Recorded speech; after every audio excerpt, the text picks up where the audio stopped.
Welcome back to Just Giants with Grump and the Cranky Fan, your favorite Giants podcast. I'm your host, the Football Grump. With me, as always, is Mike, the Cranky Fan. The Giants are flying home from Germany with a big fat L in their pockets and in the standings. Falling to the Carolina Panthers 20-17, they now own the league's worst record and the first overall draft spot for 2025 as of the conclusion of Week 10, although there is still a game to play tonight as of this recording. Yep. So there is still plenty of that can change, but there is a lot to discuss. The Giants are heading into the bye, and this is going to be we're going to cover everything, the whole roster, but just kind of hold off on some of the bigger conversations until the bye week because I think Cranky is going to agree with me that's where a lot of big decisions are going to be made. Cranky, did you have your German beer yesterday, or did you just drown yourself? No, I was too busy taking it in the ass from Saturday from the bloodletting I had to deal with in Austin.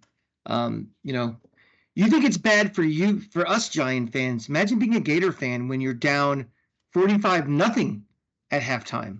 So, you know what? Yesterday was a walk in the park for me. I mean, listen. Here's the big difference. Yes. You are a team playing with a national championship contender. Yeah. And you played with a third-string quarterback. Right. Versus Daniel Jones. Versus the New York Giants are playing the league's worst team, and they still lost. Here's the thing, Grump. I've emotionally shut off from both of those teams this year. To me, they're both dead to me inside.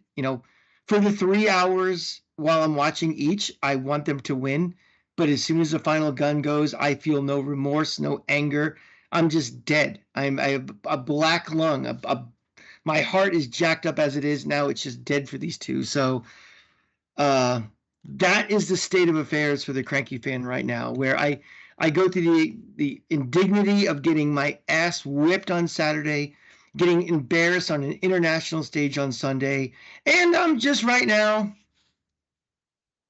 it's Monday, I mean, I'm right there with you in terms of, I want this team to do well during the 3 hours. I want them to do well, during the 6 days in between games. But I have too much to live for to be tied to this team's bad performance, bad decision making, et cetera, et cetera, et cetera. So I am emotionally shut off as soon as the game is over, and I don't know how many people you think might be more diehard than me that are in your life. Yeah, I don't think it's a question of even being diehard. It's just kind of, I think you, like me, and I think a lot of people who listen to this show and listen to the other shows have more of a big picture view than a lot of Giant fans do, where it's like, I just want to win. And I don't care about rebuild. I don't care about tomorrow. I don't care about anything. It's, I want to win. And you just take it. And I get it. And I'm not dismissing any of you guys at all. It's just me personally that I've been beaten down to a pulp so much that I'm just like, I gotta be honest. As soon as the game was over, I went to Red Zone and I went to the games that impact our draft class, our draft status. What was Jacksonville doing? What was New Orleans doing? What were these other shitty teams doing? And that is a bad state of affairs when you are scoreboard watching in reverse. Not how it helps me get in the playoffs, but how does it help me, and get quarterback X or Y. It's what gives me the best options going forward, because that's unfortunately where we are. All right, so most of that conversation is going to be for next week during the bye week. Let's 100%. Get to this game, because a lot of the things that happen in this game, this is a benchmark game, right? Because you're playing the worst team, you failed to get a win. I think this is a benchmark game for everything. For where the state of this team is at every single position, including coach, including front office, including quarterback, everything. Well, let's ask a real high-level question as we start this, Grump. Watching that game for 3 hours, is Carolina better than us, or are we actually better than Carolina? Just as a benchmark of where we are as an organization, because we need to start somewhere in defining who we are and what we are. I have no idea. I don't think that you can come away from that game and actually even have an answer to that. I think that I watched and I'm going to be completely honest here, this isn't like homerism. I watched two really bad teams, and I on one hand want to make an excuse, missing a left tackle. The O-line protection was not a major issue in this game. If you want to say that one team has a lame duck quarterback, I watched another quarterback that just I don't think is good. I don't think ever really was good. I don't think that he throws a strong ball. A lot of wobblers. Just doesn't look like a good quarterback. Actually looked fairly competent out there. They were able to run all over the Giants. The Giants were able to run all over them. They have a center playing left tackle. There's excuses abound. I don't think that you can really come away and say that either team looked better than the other. And truthfully, there are, and again, we're going to get into this next week. Well, that's answering my question, actually. What you just said answered my question. It's like, I don't really care, percentage points, who's better or worse. It's the fact that we're both kind of in the same boat right now. So we're starting from that level. We look like we're at the same. We'll see how close. It's very possible that two teams that are actually far apart in the rebuild process can look similar at the same time. I think that there is, probably a calculatory way to build two teams, one much closer to achieving nirvana and one much closer to falling to the depths of hell. I mean, right now, I think you could draw a pretty good line right there between the New York Jets and the New York Giants. Like, are they just a quarterback away? Is Aaron Rodgers being old the problem? Is it the entire coaching staff that's a problem? I mean, it's very hard to tell when things look bad, just how bad they really are. So let's get into this game, and I think that the conversation has to start. It doesn't have to end, but it has to start with Daniel Jones and the Giants offense. Jones had a ugly day. I mean, it's bad. And I think that, I don't want to go off on a tangent, but go ahead. This being the international game, we were privileged to have Rich Eisen and Kurt Warner call the game. And why I say that that's a privilege is because when you're a bad team, you get Mark Schlereth, you get Jonathan Vilma. Those are the color analysts, and they say positively nothing. I'm not going to sit here and toot Kurt Warner's horn, but what was very good was on an international scale, you had a former quarterback pointing out quarterback problems. Strictly quarterback problems. And I want to start with one play in particular because I think that this is going to drive a wedge between Brian Daboll and Daniel Jones in terms of arguments. But let's start with the flea flicker. So it's 3rd and 1. Brian Daboll calls a flea flicker. There are two wide open receivers downfield. Wan'Dale Robinson is wide open all the way on the right. Malik Neighbors is breaking through the middle, wide open.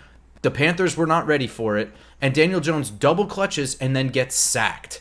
Well, let's start right there. Did you like the decision to go for a flea flicker on 3rd and 1? So this is what's interesting, is Brian Daboll stood up at the podium, answered the question for it, and said, bad coaching on my part. Does anyone actually believe that after watching the play? I honestly want to know, because I don't believe it for a second. I have never and I saw plenty of opinions on Twitter, which by beat writers, so, whatever, but that's not the place where you call a flea flicker. I don't understand this. I thought the entire point of the decision to call a flea flicker is to catch the opponent by surprise when you think it will work.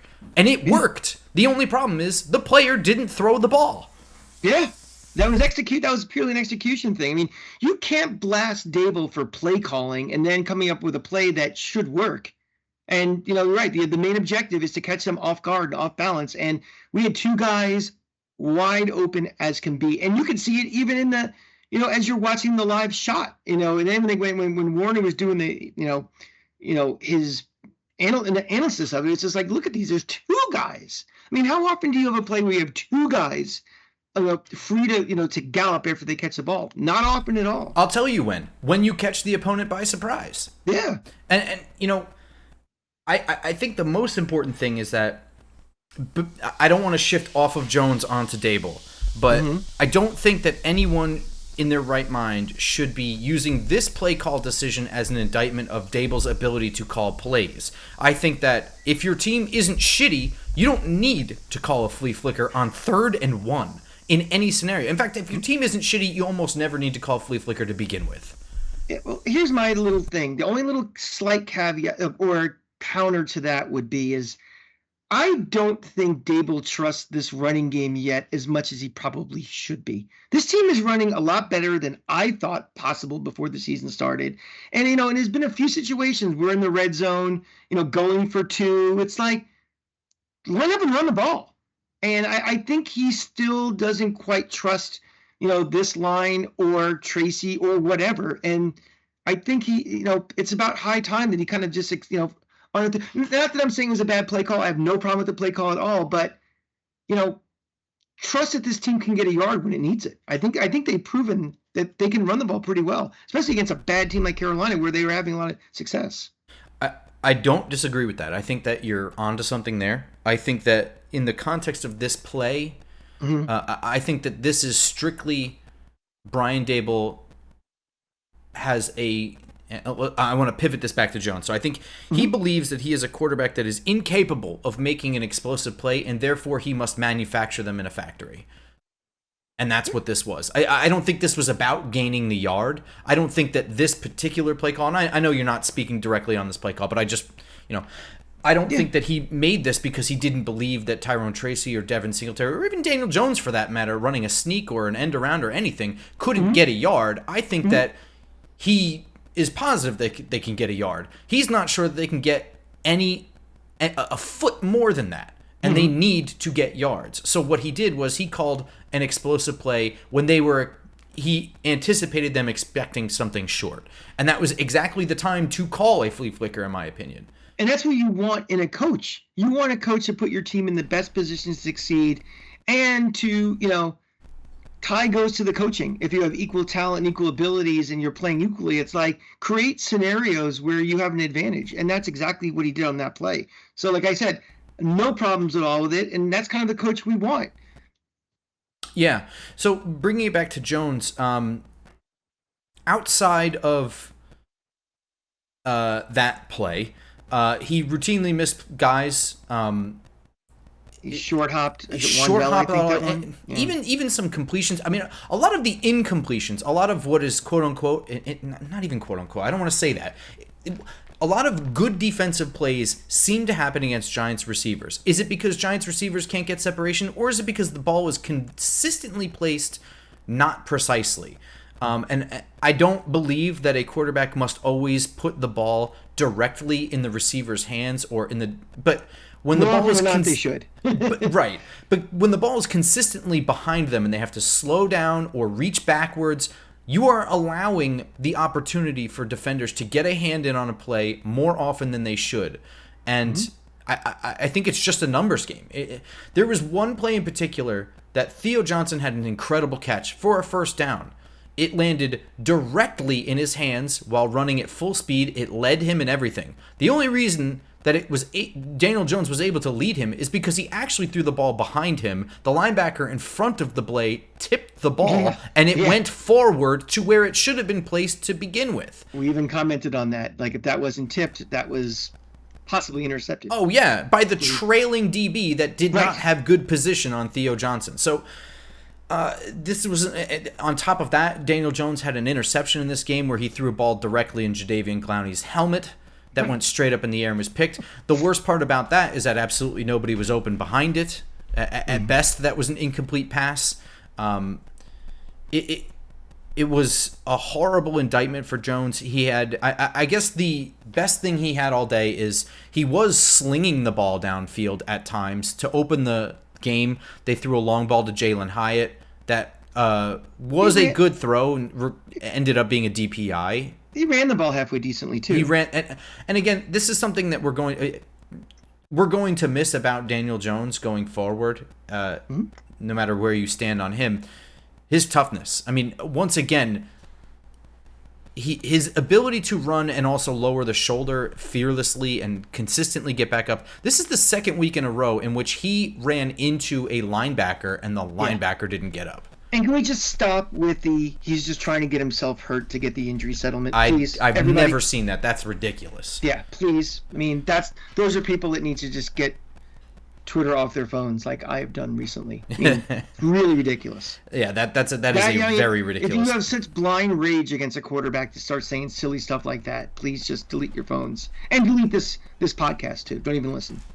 Jones, I don't know. I don't really have anything to say other than, what do you do? Do you bench Daniel Jones? Is he to blame for this loss? Talk to me a little bit about Daniel Jones in the context of this game, and then going forward. Well, we're going to talk about one of the farts in a minute about why we ended up losing this game. But to me, it's all about what are we doing as an organization for the rest of this year. I think the long-term plan is fairly obvious what we're going to be doing. The question is, what are we going to do for the final 7 or 8 games that we have left? The clock. It's kind of like the present value of money. As you get closer and closer to something, the value gets less and less. The risk factor is going up and up every time he does play with that injury settlement. But, if you are still legitimately trying to win games, unfortunately, Daniel Jones is probably still your best option when you look at the other options.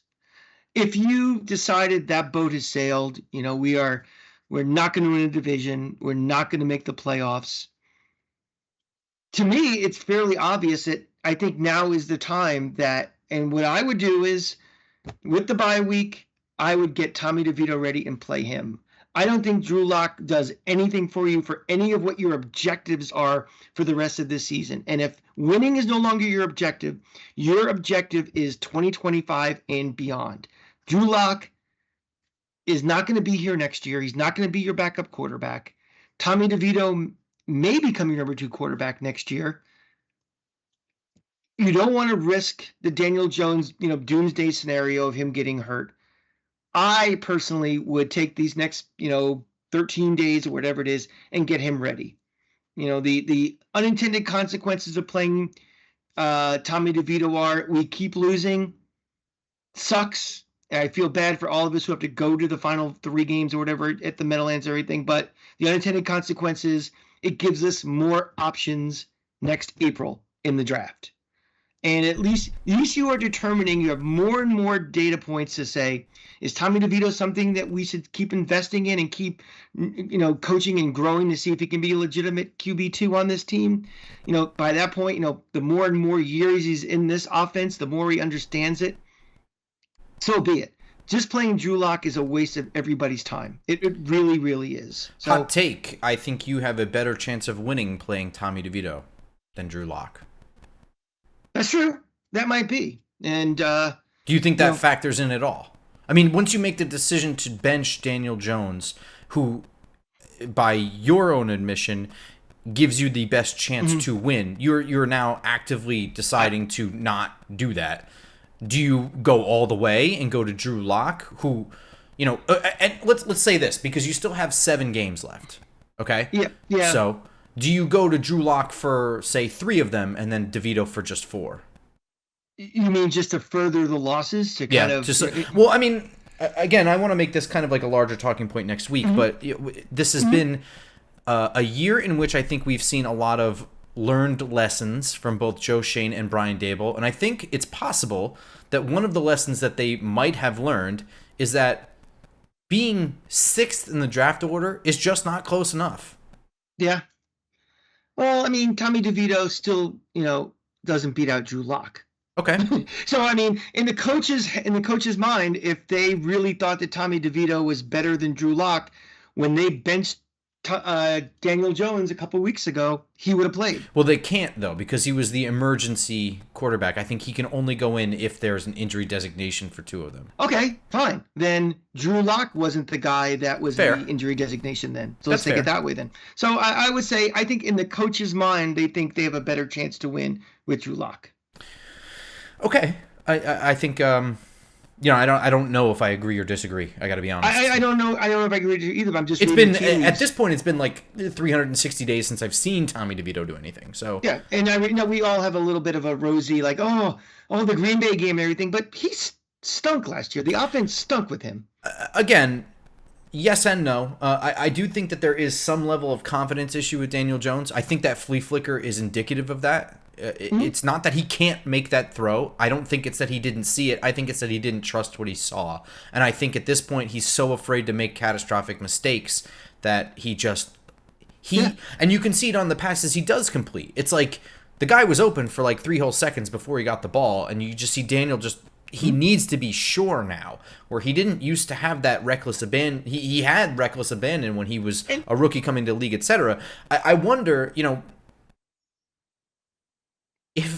wonder a lot of the things that we took for granted as constants in that equation there is like, does Daniel Jones actually give you the best chance to win? Because that is a changing variable from week to week with confidence, I think. Or at least it can be. And I think in Jones's case, it may be, And we also saw Tommy DeVito was able to air the ball out last year. We saw the deep passes suddenly become passing attempts last season when DeVito and Taylor came in. You have to factor that injury risk. So if Daniel Jones is still your best chance to win, but that may just be offset by the risk is too great. 100%. Yeah. Even now, if he gets hurt, what is this? This is November 11th. I'm looking at a calendar here. Yeah. That's different than him getting hurt in December 28th. Yes. Because remember, he has to be able to pass a physical in March. Correct. So, an injury happened in, this talk started back in October, early October, when do you bench him? And that's 6 weeks out to where we are at this point. So I just think, that you're talking about a lot of money. We're talking about the Saquon Barkley. You don't sign him. Oh, look what we were able to do with that money. We're able to get a couple of offensive linemen and stuff. Well, this is a bigger chunk of change than the Saquon Barkley thing. And, pieces that are needed. It's a get-out-of-jail-free card. I've said that all along. And I just think it's too risky to, potentially lose that and be strapped for, because guess what? If what do you do? Let's say he fails a physical. He's going to be on the roster next year. He's going to have a $40 million guy who's inactive every week, wasting that's not going to happen. So why even get to that scenario? I do kind of want to move on. Jones had a horrible game. I think the talks of him being benched after the bye are for real. Brian Daboll said that they're evaluating everything in response to that. We've not seen that kind of answer yet. So, well, you didn't answer. I guess we didn't get your answer. What would you do? What would I do? I would bench him. I think I said that going into this game, that this is the last week I would play him. And who would you replace him with? I would probably... I think it's tough because there are only so many practice reps to go around. And DeVito was on the practice squad, which means he needs to be elevated, which means somebody else has to get sent down. So if you are actively putting Jones down, and I think you do this, you shut down Jones all the way, means that he can't be your backup, right? If the injuries are the concern, then he can't even be the backup quarterback, which means that you now have to elevate a practice squad player. You have to send somebody down. This means raises for Tommy DeVito. It means, demotion for somebody else. This is an important decision that requires roster movement. I think you do that, and I think that you completely shut Daniel Jones down to the clipboard phase in practice. You give Locke a full chance with a bye week to play one game. And if he is played decently enough, you give him a second game. And I think you do what I said before. You give Locke 3 games, you give DeVito 4 games. Because part of the reason why DeVito looked so bad in some of his performances last year is because he was pulled up with absolutely no practice reps. And he is no player is good enough to come off the practice squad with no reps and play quarterback in the NFL. No one. Not one player. I just lived through it in the last week. Yeah. On the college side, so I know exactly what you're talking about. So I think that's what I do. I find somebody, and I don't know off the top of my head who I send down. You send somebody down, you lift DeVito up, you give Locke all the reps during the bye week, you let him play one game, and you give him that 3-game leash, and after 3 weeks you shut him down anyway, because like you said, there is no future for Drew Lock here, unless he absolutely wows, which he has not done once in his career. Not in the least. You're talking about all these kind of like the butterfly effect of the roster. Do you think, the releasing of Nick McLeod was the first domino in this eventual, moving, Daniel Jones out of the, the active status and doing all these different, salary, gymnastics? Possible. But I think that because the conversation with Nick McLeod dates all the way back to the beginning of the season, it's possible that is 99% financial and 1% setting the wheels in motion for that. Yeah, gotcha. Can we move on to the running game? Yeah, go ahead. All right, cool. So Tyrone Tracy is probably a fan darling at this point. He's a draft favorite because he was picked late. He was an unconventional pick because he's a position transfer. And he has performed really, really well. He, again, was over 100 yards. He scored the Giants' lone touchdown in this game, right? No, that's incorrect. That's incorrect. But it was an explosive play. I believe he broke a tackle, cut back, and took it all the way to the house, breaking 2 more tackles. I thought he played a really good game. Unfortunately, he fumbled. And the first play in overtime set up the loss right away. I don't really have a massive problem with Tyrone Tracy fumbling in his rookie season at this point. I think that the fumbles between Motor at the beginning of the year, Devin Singletary at the beginning of the year, and Tyrone Tracy throughout his very good start to his NFL career is more indicative of an offense that requires 10 to 15 play drives in order to do anything productive than it is about them being able to hold on to the ball. What say you, Cranky? Remember, he also fumbled that ball out of bounds after that catch, too. So he had 2. Yes. In this game, yes. He's had fumbles throughout other games as well. And Singletary, too. Singletary had the big one in Washington, etc. I would say he's been one of the most pleasant surprises on this team this year. Some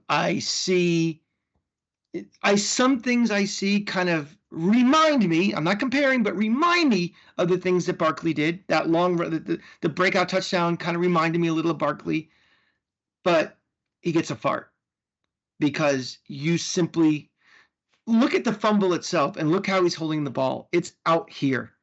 That you have to be extra careful. You're not. Where were we? We were on the. It was the first play from scrimmage, so like 25-yard line. 25-yard line. You have to be smart. And again, I understand he's a rookie, but something.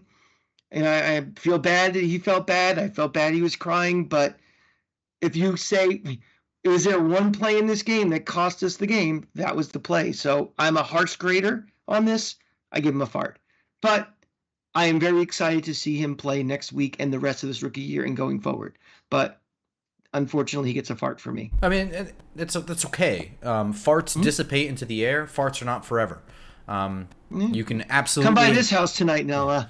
I mean, prove that theory. This is a grading system that we haven't really used week to week. We've kind of been using it whenever we feel like because this team is bad. But when this team is good, the whole point of this grading system is to point out where they need to get better. When you're horrible and everyone needs to get better all over the place, it seems kind of silly to award stars and farts. But that was the original intention here, is that if this team is 500 or better, these grades, impact whether or not you go to the playoffs. Yeah, you stood out above and beyond, you get a star, and if there's something that was a hindrance, you get a fart. Yeah. I'm not gonna. I guess I didn't really think about it. I'm totally okay with you giving him a fart. I have no argument to it. But that doesn't mean anything. I am, just like you, excited to see his Giants career continue to grow. Of course, absolutely.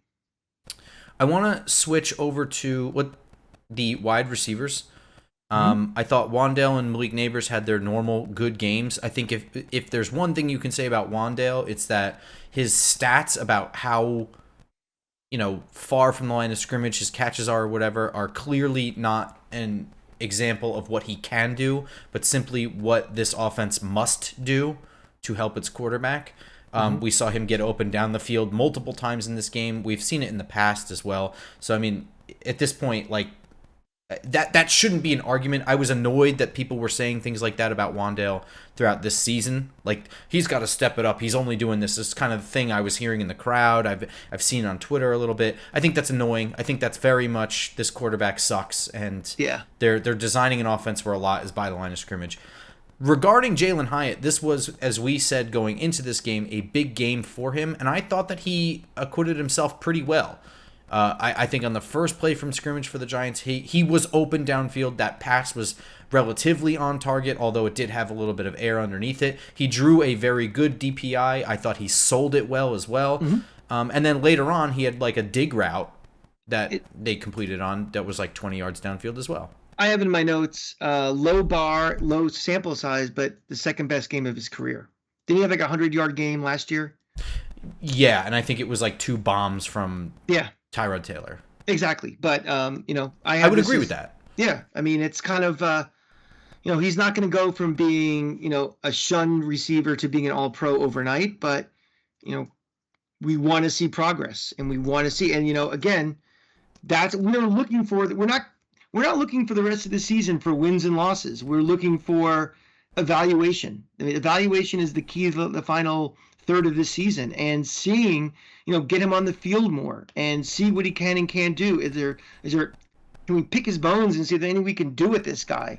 So that's a nice first step that we can keep evaluating before we just say, we put him in the Daniel Jones, garbage compactor and never think about it again. Yeah, and I think, again, this is going to be previewing more of what we'll talk about next week, but I think it's also a minor fist bump for Joe Schoen, him not being a draft bust, but simply a player that has been held back. And I've been critical of Jalen Hyatt for not doing his end of the bargain, and I stand by everything I said regarding that, but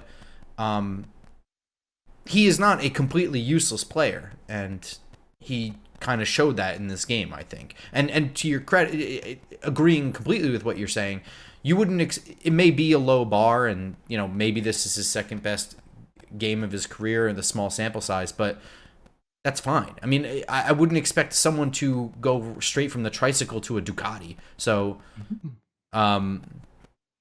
this is a necessary step in the right direction. Mm-hmm. I thought this was a decent game from Jalen Hyatt and the receivers in general. I don't really have much to say about the tight ends, but I would like to talk about the biggest thing is the offensive tackles before we switch to defense. Sure. Jermaine Illuminator played left tackle in this game. Evan Neal came in and played right tackle in this game.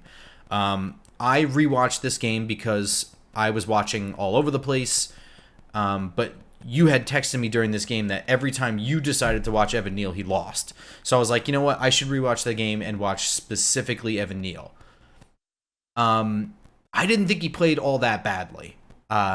He did lose some reps. He did get some help. He did not get help on every single play. In fact, when they had decided to use Illuminator on the right side and have Chris Hubbard or whomever on the left side, and they had to give help to Chris Hubbard every single play or whatever, with when they played Pittsburgh and TJ Watt was on the right side, they had to give Illuminator help all the time. They didn't have to do that. I know Carolina stinks, but Neal acquitted himself decently. And I would say in the run game, he actually looked quite good. He was overall, I thought, better than Josh Azudu had looked. I would agree with that. Yeah. Yeah. He looks less athletic. Like Azudu looks like he belongs at the position, sort of athletically. Mm-hmm. You know what I mean? Like you can see like the fluidity in his lower body, and like he seems comfortable. Whereas Evan Neal looks very stocky and heavy-footed, yep. Right? Like he looks a little clumsy trying to kick out, but he didn't look horrible. He was able to get to his spot at times without help. Other times he wasn't quite able to get there, but he just looks like the overall product looks better than Josh Azudu. Mm-hmm. Well, I think you're starting with better stock with him. You're starting with a guy who has a pedigree and is, bigger and he's stronger and everything. So he should look better. It's a question of execution and, is his head in the game and stuff, things like that. And being healthy. Those are the three main things. I would say if I'm, and again, this is more next week talk, but I still think that getting a viable backup tackle has to be one of the top priorities for this team. And by that, I mean someone who is a comparable starter on the left side. Jermaine Illuminator is barely that, and he's your current starting right tackle. Mm-hmm. Evan Neal is barely that at right tackle right now. And of course, he's had very limited time with this new O-line coach. He clearly, I don't want to say he looked better. It's been one game. I'll relax on that. But and also, I think he's been with him now for several months. So it's not like they just met 2 weeks ago either. Sure. Yeah. I think that hasn't changed. I don't think that Evan Neal, even if he continues to have, if every game he has closing out this year, he looks exactly like this game against Carolina, even with the varying talent he has to go against, I still think that at best he's a backup right tackle because Jermaine Illuminor is under contract for next year. Andrew Thomas is under contract for next year. I think if you get yourself a legitimate backup left tackle, either in the draft or free agency, Evan Neal might actually be best served, and again, this is more talk that we can have next week, but might be best served as your starting right guard and your fourth tackle. We have seen giant tackle busts go on to do pretty good things as guards in this league once they've left the Giants. Like look at Eric Flowers. On a rookie contract, would that be the worst thing that happened? I'd rather do it on a rookie contract than to have him sign to a second contract and have to do with this, It's like if Daniel Jones was still on a rookie contract, is a lot, different. You're more forgiving for him being bad than, with the big money. So, right. You understand my point? That yes. Came out as word solid. Well, now that Kamal is done talking, I can. Kamal. Do you have anything else on the offense? I mean, watching this team all year and kind of last year and the year before, and watching my college team for the last couple of years and watching around the league, the NFL, this is a league where you need to have competent quarterback play at a bare minimum. That separates the really, really bad teams from just the average teams. And then having great quarterbacks puts you in a position to win championships. And we could talk all day about the offensive line, all day about the running game, tight ends, play calling, the price of tea in China. If you don't have a quarterback, it all is moot. And I think, we are just coming to a head now, and there's no more debate, no more discussion. We're moving to a new direction next year. Whether that direction is an interim solution until we get the one of the future or not, that's to be determined. But we're not moving forward with Daniel Jones. So I think everybody's vitriol towards him, this coaching staff, and Joe Shane, it's like, all right, guys, we get it. He's not going to be the guy. We're not winning this year. Let's all just move on. And that's kind of my advice for Giant fans and for myself, to be very honest. Just talk myself out of going insane. On the defensive side of the ball, I was pretty disappointed all over the place. Now, there's a lot to talk about. So, and I do think that a lot of it has to do with team play. So there's a lot of position overlap conversation I think that's going to happen here, but I'll try my best to kind of keep it grouped together. On the defensive line, okay, so the Giants looked bad on defense. I mean, Carolina absolutely was able to march up and down the field, but most significantly, and the consistent theme of this entire season has been the running game and the inability to stop it. Chuba Hubbard might be a very, very good running back right now, and that is absolutely true. That is not a good enough excuse for the pathetic performance that we saw. Starting with rushing the passer, though, incredibly disappointed.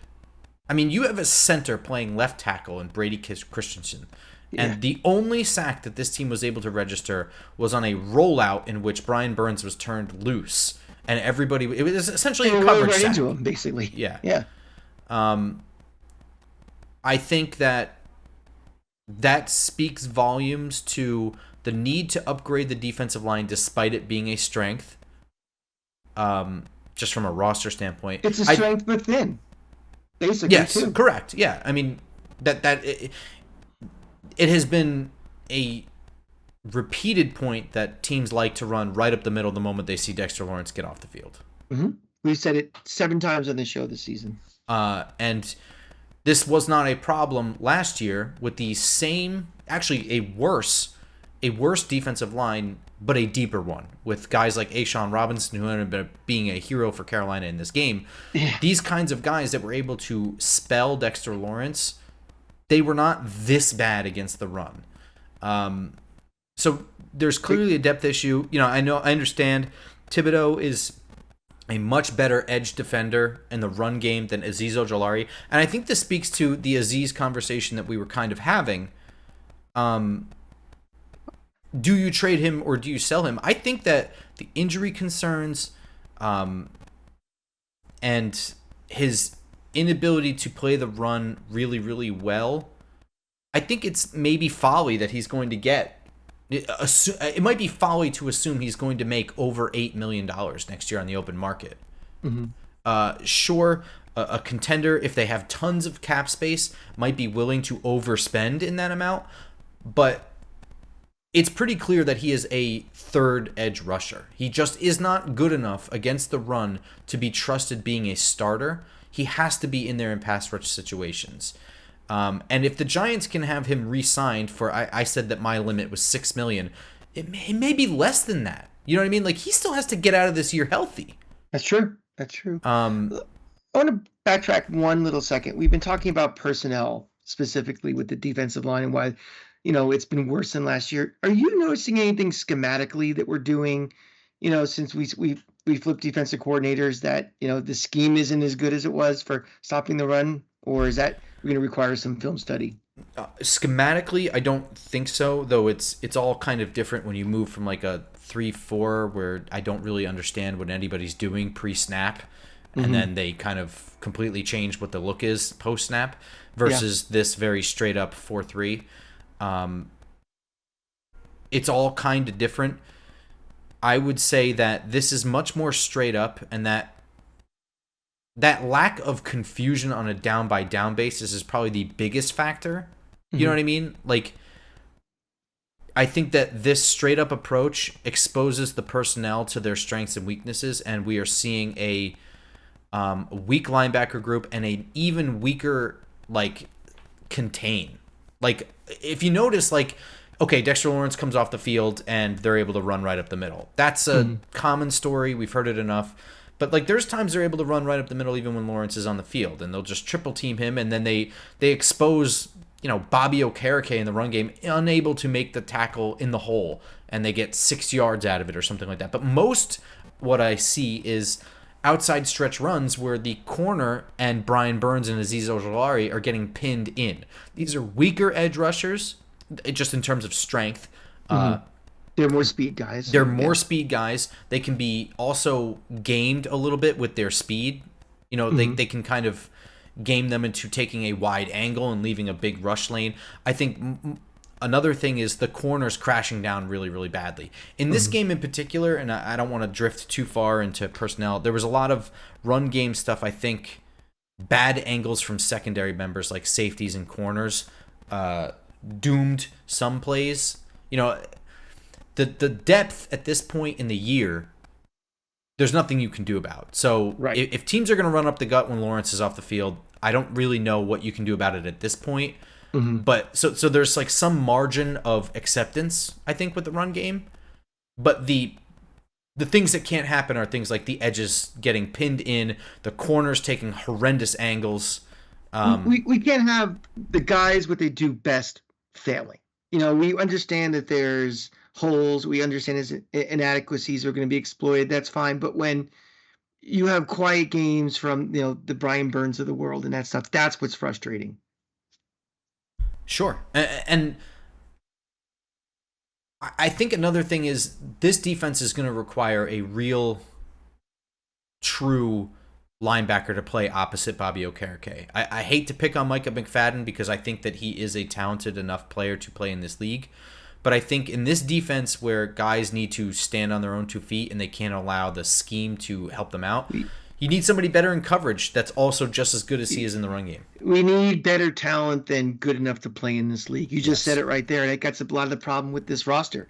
We have a lot of guys that are good enough to play in the league, but you know something? Your Kansas Cities and your Detroits and your San Franciscos, there are not many guys that are just good enough to play in the league. They have good players. And I think this team has a lot of very good number ones, and I think that a lot of their number twos are really best served as number threes. Very fair. Specifically on defense. Yes. But not just limited to that. Yep. I thought that in particular, Dane Belton had a horrendous day. He did. Dane Belton looked bad in the run game, in coverage, and tackling.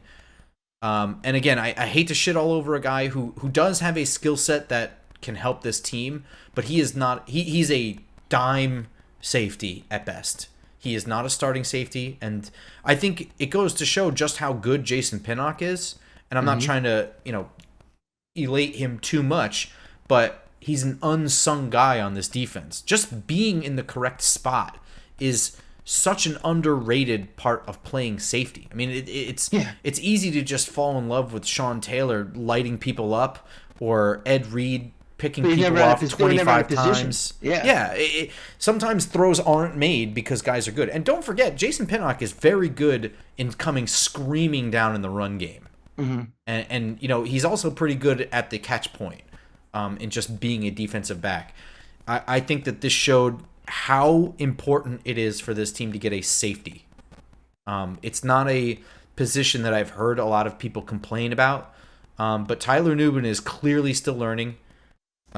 Jason Pinnock, they haven't signed him to a long-term deal yet. He keeps getting one-year deals. I think at a certain point they have to decide if they're going to shit or get off the pot with him. So they're going to have to either replace him or sign him. Or commit to him. Yeah. And I don't think that committing to him is the worst thing. Like, again, if you're rebuilding, it doesn't even matter how far into the rebuild it is. I don't think he's going to break the bank, and I don't think there's a million suitors out there for him either. Yeah, and I think that if you have to settle for a guy who's in the right spot at safety as opposed to big-time playmaker, that's okay. I think that you can build your team and win with a guy who's just in the right place all the time. Hey, Grump, I want to, we were just having the conversation about guys that are just good enough to play in the league versus the really good teams having, better talent. Hot off the wire, Nick McLeod got signed to the 49ers practice squad. That's correct. Yeah. So, there you go. There's a guy that's going to be a practice squad player that was, sometimes starter for this team. Yeah, that's true. But here's the thing. He's a special teams first guy. I think that they knew that when they had signed him here. Because of their inability to address everything, they came into this offseason with like a worse than bad plan at corner too. Wow, that's a tough one. And then on top of that, injuries forced him to play corner. Like, again, like it was never the intention of this regime to have Nick McLeod be starting corner. Or it was never their intention to have him play corner at all. Like he's a special teams player that, because of depth issues, right, because of lack of planning, or just 6 of one, half a dozen another decision making, he wound up playing corner for this team. But yeah, to the point we're making, this team was relying on guys that are good enough to be in this league, but not good. Yeah.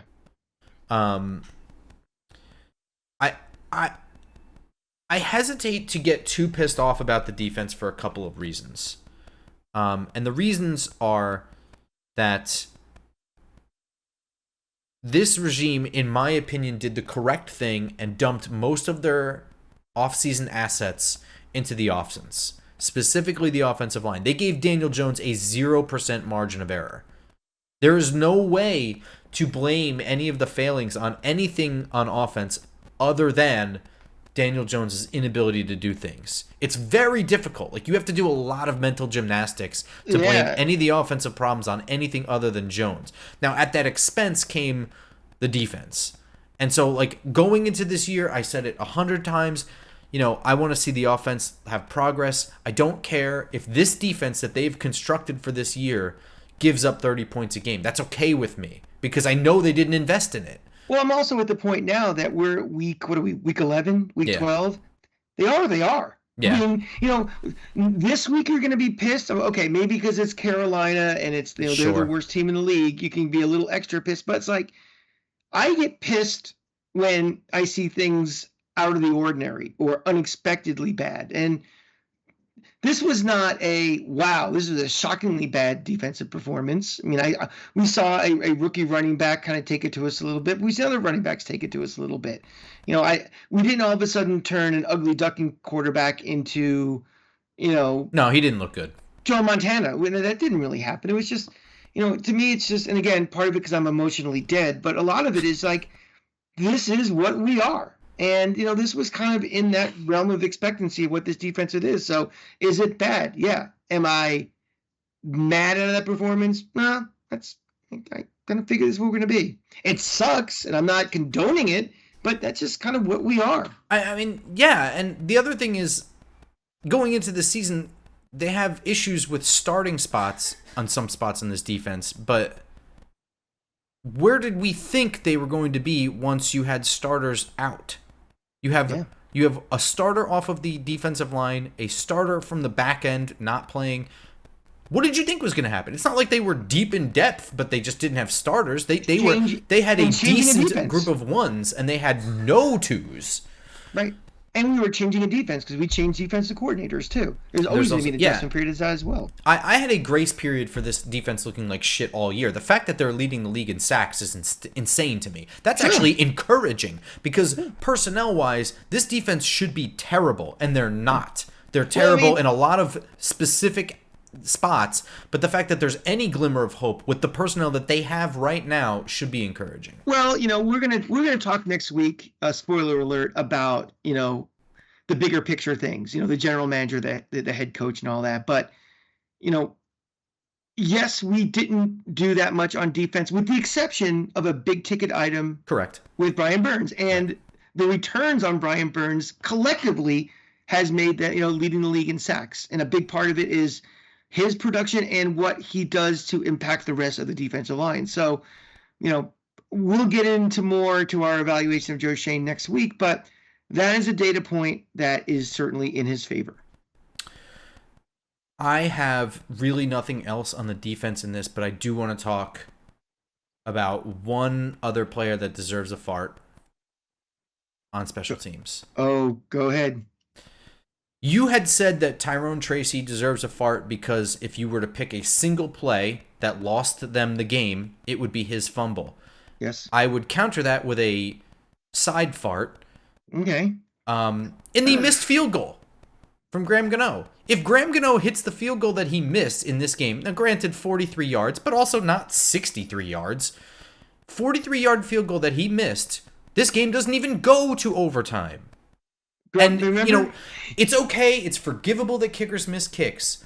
But kickers that make this much money, you cannot... The reason that you, as a bad team, shell a bunch of money into a good kicker is because every point will count when you're a bad team. You must hit these. And he did not hit them. He has not been consistent since the injury last year. Last year. Not the injury this year. The injury last year. He has not been consistent.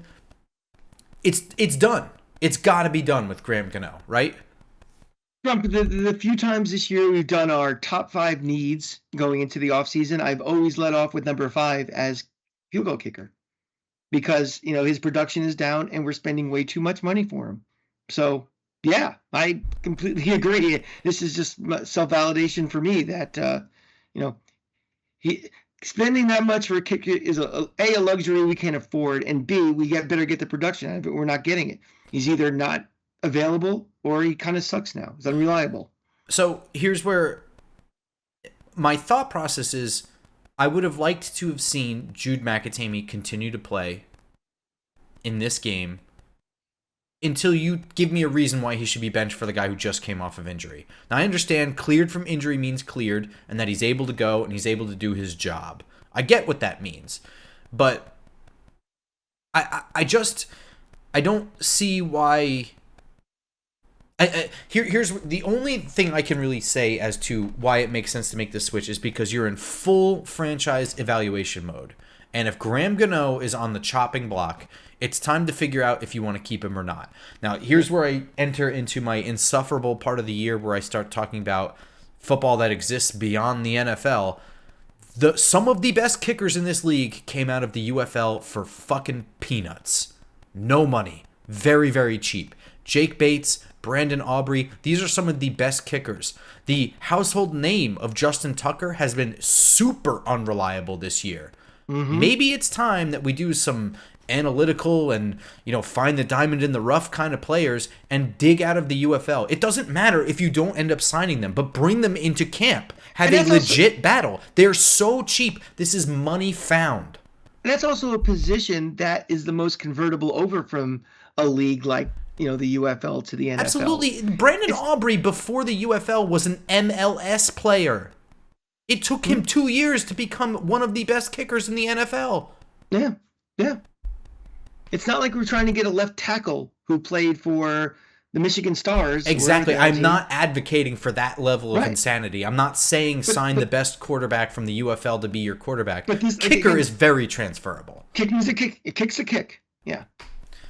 So yeah, Graham Gano, I'm fully off the Gano bandwagon. I suppose that it's possible for me at the end of this year to get back on it because there are other holes on this roster. He is signed through next year. Like, you don't need to make a decision on him or face the wrath of no kicker, even though I wouldn't say that that's the worst thing in the world. And again, Jude McAtamey has done nothing that I've seen that warrants not being like, well, we have Jude McAtamey. You know what I mean? Teams literally pick up kickers off the street almost every single week. All the time. And something, we don't see guys, missing 17-yard kicks. They can kick basic kicks. So it's not like losing a left tackle or something major. I guess what's the story with the cap hit if we cut him this year? Is there?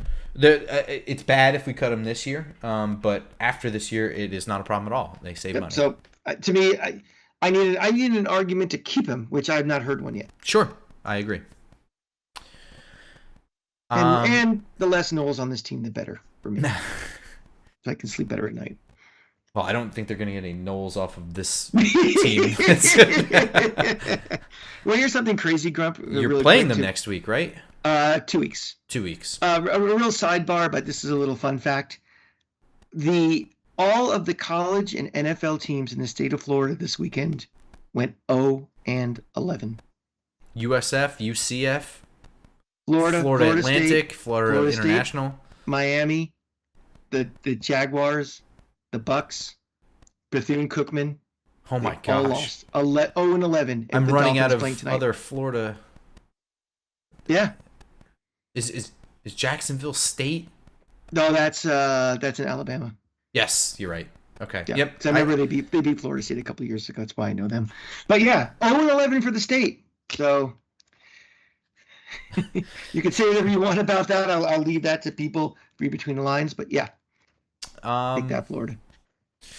So the Giants are entering into a bye, so we will be, I guess, available for any super breaking news, right? I mean, if we get a thing across the wire that Daniel Jones is benched, we'll probably do like a quick thing. That's show worthy for sure. Yeah, but the more likely scenario, I guess, is that we're going to do one next Monday for Tuesday, right? And we're going to have a whole breakdown on, we're going to start getting into the offseason stuff and start making some decisions and start breaking out that trusty pen to write over the pencil. You know what I mean? Yeah. And not only are we going to start doing our evaluations, but what our expectations are and what we're looking for. And how do we properly evaluate the process? Because I am a very big process person. And I want things, I don't want quick fixes. I don't want, things just to get on the back page. I don't want to calm the mob down. I want decision making. I want an evaluation process that is in the best interest of this team long term. We are all Giant fans. We obviously we're not bandwagoners. We want success, but we want sustained success. We've had little pops of success that, it's like eating like that gum that tastes great for 4 seconds and all of a sudden you got a piece of crap in your mouth. Fruit Stripe. Yeah, the little bubble gum things you put, Fruit Stripe. Fruit Stripe has enormous flavor for all of 30 seconds. Yeah, we don't want heroin. We want to feel good all the time. And we'll be talking about the things that we want to see as they go through this process and what they need to do. So I'm looking forward to this because this offseason can't come any faster to me. And somebody's alarm just went off. What was that? That is, in fact, an alarm going off behind me. I apologize for that. That's coming from Mara's office right now. That he is pissed. So We're going to talk Joe Shane and Brian Dable's futures with this team next week as well, but going into next year. Yeah. So next week, that's going to be a big topic I think we should actually lead with that. I think we should probably start with the Joe Shane, then to the Brian Dable, and then get into the roster stuff after that. And that's, also Cranky Fan will have seen a number of the quarterbacks coming out of college by that point. Yeah, it will be Quinn Ewers, Nussmeier, and Cam Ward. You've seen all of them at this point? And I saw Carson Beck, too. And Beck. I saw Quinn Ewers this Saturday, and, when you're throwing against air, everybody looks good. Sure. So we are going to talk a little bit of that. That means I'm going to start my more than precursory quarterback evaluation. So I'll have some insight into what I think. I'll give a little preview for the quarterbacks I've seen this year. None of them, to me, should be wearing a Giant uniform next year. So far. I still have a couple more to see. That will be names that you will hear, getting ready for your draft evaluation. But so far, nothing has screamed to me, get this guy. And we'll talk about it in more detail next week. What a good teaser. We'll see you guys next week on iTunes, SoundCloud, Spotify, and, of course, YouTube. Until next week, or until breaking news, go Giants. Go Giants.